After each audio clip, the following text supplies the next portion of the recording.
এটা কি তবে ইসকন নিষিদ্ধ করা আন্দোলন পাকাপোক্ত করার একটা পরিকল্পনা ছিল? ইসকন নিষিদ্ধ করার আন্দোলনটা আবারও জোরদার করার চেষ্টা করা হচ্ছে এবং গাজীপুরে দুইটা ঘটনা চাঞ্চল্যের সৃষ্টি করেছে। এক, খতিব মহিবুল্লাহর অপহরণ নাটক, নিজেই অপহরণ নাটক সাজিয়েছেন এবং নাটক সাজানোর পরে নিজেই থানাতে মামলা করেছেন যে কে বা কারা তাকে কিডন্যাপ করে নিয়ে গিয়েছিল, মাইক্রোবাসে করে কিডন্যাপ করে তাকে পঞ্চগড়ে নিয়ে গিয়ে পোশাক আশাক খুলে শিকল দিয়ে গাছের সঙ্গে বেঁধে রেখেছিল। তারপরে আলেম ওলামারা তাকে উদ্ধার করে। এর পেছনে ইসকনের দায় রয়েছে। ইসকনের লোকজন এই ব্যাপারগুলো ঘটিয়েছিল, এই আলোচনা কিন্তু চতুর্দিকে উঠেছিল এবং দাবি করা হচ্ছিল। সেটাকে কেন্দ্র করে ইসকন নিষিদ্ধ করার যে আন্দোলন, সেই আন্দোলন আরও বেশি জোরদার করার পরিকল্পনা ছিল। সেই পরিকল্পনা ভেস্তে গেল মাত্র 2 দিনের মধ্যে। ফাঁস হয়ে গেল যে তিনি কিভাবে নিজেই নিজের অপহরণ নাটক সাজিয়েছিলেন। একই এলাকায়, এই ঘটনা টঙ্গীর, আর এক এলাকায় গাজীপুরেই দেখা গেল ইসকন নিষিদ্ধ করার উদ্দেশ্যে যে সমাবেশ হচ্ছে, সেই সমাবেশে প্রকাশ্যে অস্ত্র উঁচিয়ে তথাকথিত এক লেবাসধারী মোল্লা সদৃশ্য একজন আন্দোলন করছে অস্ত্র উঁচিয়ে। পুলিশ যদিও তাকে গ্রেপ্তার করেছে। উদ্দেশ্য কি? উদ্দেশ্য হচ্ছে ইসকন নিষিদ্ধ করা।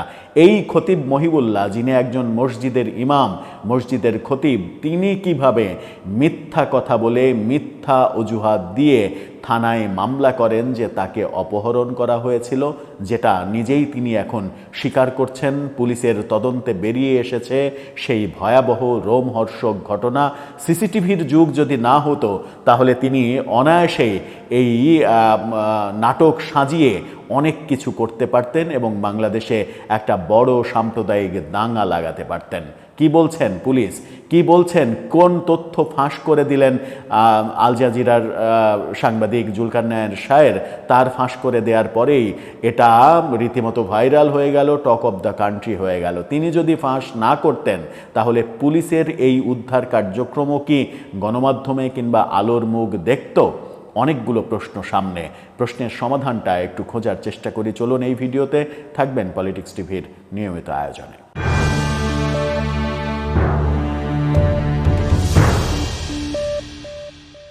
বলছিলাম, টঙ্গীর খতিব মহিবুল্লাহ তিনি অপহরণ নাটক করেছেন।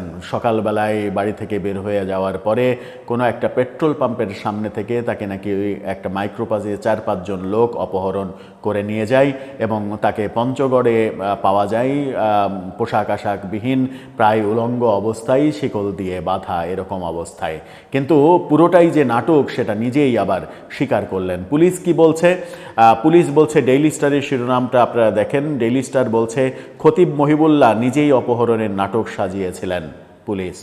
পুলিশ একেবারে নিশ্চিত করে বলছে। নিশ্চিত করে কেন বলবে না পুলিশ? এই ভিডিওটার আংশিক অংশ দেখে নিন, যেখানে খতিব মহিবুল্লাহ নিজেই স্বীকার করছেন যে তিনি এই অপহরণ নাটক নিজেই সাজিয়েছিলেন। আমার মাথায় আসলো যে আমি শহরে থাকি, যাই কোন দিকে যাই বলতে পারি না। এক পর্যায়ে আমি অটো পাইছি, অটোতে উঠছি, মেরের বাজার নামছি। নামিয়ার পরে মনে চাইলো যে আমি জয়দেবপুর যাই, সিএনজি দিয়া জয়দেবপুর গেছি। মাথায় আসলো যে আমি এখন বাসে উঠি। বাসে উঠে তারপরে কোন জায়গায় জানি শ্যামলি না জানি কোন জায়গায় নামাইছে। এরপরে এইখান থেকে আমি আরেকটা বাসে উঠে গাবতলী গেছি। ওইখান থেকে আমি মনে চাইল যে আমি টিকিট করি, কই যাবো, আমার খেয়াল হলে যে আমি পঞ্চগড় যাই। দর্শক, এই স্বীকারোক্তি যখন আমরা দেখলাম, এই স্বীকারোক্তির পরে আপনার কি মনে হচ্ছে? আর কোনো কিছু কি বাকি আছে? এই স্বীকারোক্তির আরও একটু পুঙ্খানুপুঙ্খ সিসিটিভির ফুটেজ নিয়ে আমরা আলোচনা করব, যেটা সামনে নিয়ে এসেছেন সাংবাদিক জুলকারনায়ের শায়ের। কিন্তু এই যে ইসকন নিষিদ্ধ করার যে পাঁয়তারা, যে উদ্দেশ্য, যে জঙ্গি কর্মকাণ্ড বাংলাদেশে চালু করার এক ধরনের প্রক্রিয়া শুরু হচ্ছিল, যার আরেকটা উদাহরণ বিস্ফোরণ আমরা গাজীপুর অঞ্চলে দেখেছি, যাকে পুলিশ গ্রেপ্তার করেছে। এই ভিডিওটা দেখে নিন, যে ইসকন নিষিদ্ধ করার সমাবেশে প্রকাশ্যে অস্ত্র উঁচিয়ে শো করছে যে ইসকনকে এই অস্ত্র দিয়ে মারা হবে।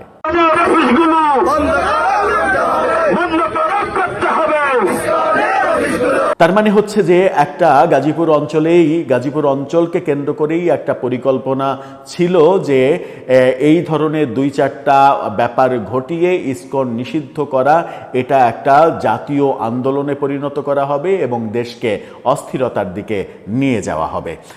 জুলকারনাইন শাহের তার ফেসবুক পোস্টে ব্যাপারটা পরিষ্কার করে দিয়েছেন। তার ফেসবুক পোস্টটা আপনারা দেখে নিন। সিসিটিভির ফুটেজ সহ তিনি এই ফেসবুক পোস্ট করেছেন। সেখানে তিনি লিখেছেন যে টঙ্গীর TNT কলোনি জামি মসজিদের খতিব মুফতি মোহাম্মদ মহিবুল্লাহ মিয়াজি দাবি করেছিলেন গত 22 অক্টোবর 2025 সকাল 7টার দিকে টঙ্গীর Shilmun axis link CNG filling and conversion সেন্টারের সামনে থেকে তাকে অপহরণ করে একটা অ্যাম্বুলেন্সে তোলা হয়। তবে উক্ত এলাকায় সিসিটিভি ফুটেজ পর্যবেক্ষণ করে দেখা যায় সকাল 6:52:40 তিনি ঘর থেকে বের হন। ঘর থেকে বের হওয়ার সময় তিনি বাম হাতে দরজা খুলে বের হন, পেছন ফিরে তাকাননি এবং টিনের দরজাটি বন্ধ হয়ে যায়। সকাল 6:53:25 তিনি মসজিদ ছাড়েন এবং প্রায় 6:54 টঙ্গী টু কালীগঞ্জ আঞ্চলিক সড়কে কালীগঞ্জের দিকে রওনা দেন। পরনে ছিল সাদা পায়জামা এবং সাদা পাঞ্জাবি, মাথায় কালো রঙের পাগড়ি। জুলকারনাইন শাহের দেয়া সিসিটিভি ফুটেজের অংশটুকু আপনারা দেখতে থাকুন, আমি বাকিটা বলি। মহিবুল্লাহর বাসার অদূরে Shilmun axis link CNG filling and conversation সেন্টারের 4টি সিসিটিভি ক্যামেরার ফুটেজও এজাহারে উল্লেখিত অপহরণের বর্ণনায় মিল পাওয়া যায়নি।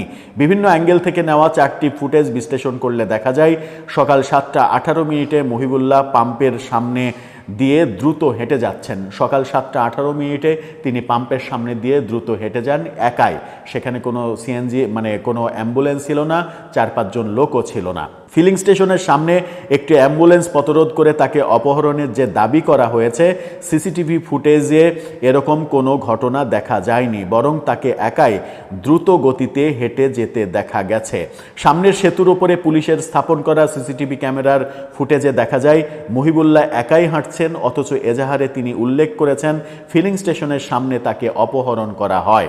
6:54 এলাকা থেকে রওনা হয়ে তিনি প্রায় 2 কিলোমিটার দূরে ফিলিং স্টেশনে পৌঁছান সকাল 7:18।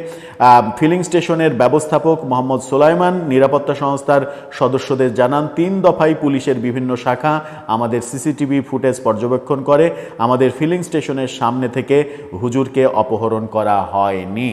অথচ এই হুজুর তাকে উদ্ধার করে যখন ঢাকায় নিয়ে আসা হয় তখন তারপরে তিনি থানায় যে এজাহার করেছেন, 24 তারিখে যে এজাহার করেছেন, সেই এজাহারে লিখেছেন যে তাকে অ্যাম্বুলেন্সে করে অপহরণ করে পঞ্চগড়ে নিয়ে যাওয়া হয়েছিল। কিন্তু তার স্বীকারোক্তিতে, আজকের যে স্বীকারোক্তি, সেই স্বীকারোক্তিতে তিনি বলেছেন যে তিনি এরকম বলার চেষ্টা করেছেন যে তিনি সম্মোহিত হয়েছেন, তাকে হয়তো জিনে কিংবা ভূতে ধরেছে। তিনি বলছেন যে আমার ইচ্ছা হলো আমার একটু পেট্রোল পাম্পের সামনে দিয়ে হাঁটি, আমি পেট্রোল পাম্পের ওই রাস্তায় গেলাম। আমার ইচ্ছা হলো যে আমি এখন গাবতলী যাব, আমি গাবতলী গেলাম। আমার ইচ্ছা হলো আমি এখন টিকিট কাটবো, আমি টিকিট কাটলাম। আমার ইচ্ছা হলো এখন আমি বাসে চড়ে পঞ্চগড় যাব, 2টার গাড়িতে আমি পঞ্চগড় গেলাম। যেতে যেতে রাত হয়ে গেল, আমার প্রস্রাব চাপলো, আমি প্রস্রাব করলাম। প্রস্রাব করতে গিয়ে আমার পায়জামা এবং পাঞ্জাবিতে সেটা ভরে গেল, পায়জামা পাঞ্জাবি অপবিত্র হয়ে গেল। অপবিত্র হয়ে যাওয়ার ফলে আমি সেগুলো খুলে ফেললাম, খুলে ফেলে সেখানে বসে পড়লাম। বসে পড়ে তারপরে শীত নাকি এখন নাকি শীত বলছেন যে শীতে ঠান্ডায় আমার আর এনার্জি হলো না পায়জামা পাঞ্জাবি পরার। ওই অবস্থাতেই পাশে একটা শিকল পড়ে থাকতে দেখলাম, সেই শিকল দিয়ে নিজেই নিজের পা বাঁধলাম। এই যে ভণ্ডামি, এই লেভেলের ভণ্ডামি। তারপরে বললেন, তারপরে আমি দেখলাম যে আমি সেখানকার একটা হাসপাতালে স্থানীয় ওলামায়ে কেরামগণ আমাকে উদ্ধার করেছেন, আমার সঙ্গে কথা বলছেন। স্থানীয় ওলামায়ে কেরামগণ উদ্ধার করতে তাকে গেছে। এই যে আমার ইচ্ছা হলো এটা করলাম ওটা করলাম, আমার ইচ্ছা হলো প্রস্রাব করে আমি পায়জামা নষ্ট করে ফেললাম, এই যে বয়ান একটা মসজিদের ইমামের, এই যে বয়ান এবং এই বয়ানটা মানে এই যে স্বীকারোক্তিতে যেটা তিনি বললেন এবং মানে ভাবধারা এরকম যে কোনো একটা অদৃশ্য শক্তি তাকে এই কাজটা করাচ্ছে, তিনি করতে বাধ্য হচ্ছেন, মানে তার ইচ্ছা শক্তি অন্য কিছু দ্বারা পরিচালিত হচ্ছে, মানে আধ্যাত্মিক ব্যাপার স্যাপার। তিনি একজন বিশাল আধ্যাত্মিক পীর, সেই আধ্যাত্মিক ব্যাপার স্যাপার তিনি উপস্থাপন করার চেষ্টা করছেন এবং সেটা উপস্থাপন করার চেষ্টা যখন করছেন তখন তার 3 দিন আগে তিনি থানায় নিজে এজাহারে মানে মামলায় বলেছেন যে তাকে কিডন্যাপ করা হয়েছে, একটা অ্যাম্বুলেন্সে করে কিডন্যাপ করে তাকে পঞ্চগড়ে নিয়ে যাওয়া হয়েছিল এবং সেখানে শিকল দিয়ে বেঁধে রেখে দেওয়া হয়েছিল গাছের সঙ্গে। একজন মসজিদের ইমাম যদি এই লেভেলের ভণ্ডামি করতে পারে এবং সেই ভণ্ডামি যদি দেশে সাম্প্রদায়িক দাঙ্গা লাগায় তাহলে কি অবস্থা হবে? প্রশ্ন হচ্ছে যে এই মানে এই ভণ্ডামির জন্য তাকে কি গ্রেপ্তার করা হবে না? তাকে কি বিচারের মুখোমুখি করা হবে না? তার কাছ থেকে এটা জানতে চাওয়া হবে না রিমান্ডে যে তিনি এই কর্মকাণ্ড কেন করেছেন, পেছনের উদ্দেশ্য কি, পেছনে কারা ছিল, কি প্ল্যান ছিল, কি ষড়যন্ত্র ছিল? যদি সেটা না করা হয় তাহলে তো অনেক কিছুই অজানা থেকে যাবে। অনেক কিছু অজানা থাকার মধ্যে মানে যেটা সামাজিক যোগাযোগ মাধ্যমে লেখালেখি হচ্ছে যে এই সাজানো নাটকটি শুধুমাত্র একটি মিথ্যাচার নয়, এর পরিণতি হতে পারত মারাত্মক। শুরুতেই এই অপহরণের ঘটনাকে কেন্দ্র করে ইসকনের মতো ধর্মীয় সংগঠনের বিরুদ্ধে মিথ্যা এবং ভিত্তিহীন অভিযোগ তোলা হয়েছিল। এই যে কিডন্যাপে ইসকনের হাত আছে, ইসকনকে দায়ী করা হচ্ছিল, সেগুলো আমরা সবাই জানি। এবং গাজীপুরে আরেকটা যেটা বললাম যে ইসকন নিষিদ্ধ করার আন্দোলন, সেগুলোও এক সূত্রে গাথা হতে পারে, সেগুলো তো তদন্ত করে বের করতে হবে। সে আরও লেখা হচ্ছে ফেসবুকে যে এই মিথ্যাচারের উপরে ভিত্তি করে দেশে ভয়াবহ সাম্প্রদায়িক দাঙ্গা লাগতে পারত, অসংখ্য মানুষের প্রাণহানি, আহত হওয়া কিংবা সম্পদ ধ্বংস হওয়ার ঝুঁকি থাকতে পারত, জাতীয় জীবনে একটি অস্থিতিশীল পরিস্থিতি তৈরি হতে পারত, ধর্মীয় বিদ্বেষ উস্কে দিয়ে এবং সমাজের অস্থিরতা সৃষ্টির মাধ্যমে এমন ভয়ঙ্কর নাটক সাজানোর জন্য ও পেছনে কোনো প্ররোচনাকারী আছে কিনা তা গভীরভাবে খতিয়ে দেখা দরকার। দৃষ্টান্তমূলক শাস্তি দেওয়া উচিত। যে ব্যক্তি শুধুমাত্র নিজের স্বার্থে অন্য কারো প্ররোচনায় এমন মিথ্যাচার করে পুরো সমাজকে ঝুঁকির মুখে ফেলে দিতে পারে, তার দৃষ্টান্তমূলক শাস্তি হওয়া প্রয়োজন, যাতে ভবিষ্যতে কেউ এমন হীন কাজ করে দেশের শান্তি ও সাম্প্রদায়িক সম্প্রীতি নষ্ট করার কোনো ধরনের চক্রান্ত করতে না পারে। এখন তাকে কিছুই বলা হবে না, শুধু তার পরিচয় তিনি মসজিদের খতিব, এই জন্য এটা একটা লক্ষ টাকার প্রশ্ন। অপরাধী কিংবা ষড়যন্ত্রকারী কিংবা সন্দেহজনক সে যেই হোক না কেন, সে যদি রাষ্ট্রের, কেন বাংলাদেশে মানে শেখ হাসিনার বিচার হচ্ছে না? শেখ হাসিনা তো বাংলাদেশের সর্বোচ্চ ক্ষমতাসীন ব্যক্তি ছিলেন, প্রধানমন্ত্রী ছিলেন। তার যদি বিচার করা হয় তাহলে একজন মসজিদের খতিবের মানে এই ধরনের মিথ্যাচার এবং ষড়যন্ত্র এগুলোর বিচার কেন হবে না? যদি না হয় তাহলে বুঝতে হবে দেশটা অন্য পথে চলছে, দেশটা অন্য কেউ চালাচ্ছে এবং দেশে অন্য কিছু হওয়ার ষড়যন্ত্র হচ্ছে, যেগুলো সচেতনভাবে আমাদের রুখে দিতে হবে এবং সরকারকেও এই ব্যাপারে সচেষ্ট হতে হবে। দর্শক, এই ব্যাপারে আপনার মতামত জানিয়ে লিখতে পারেন আমাদের কমেন্ট বক্সে।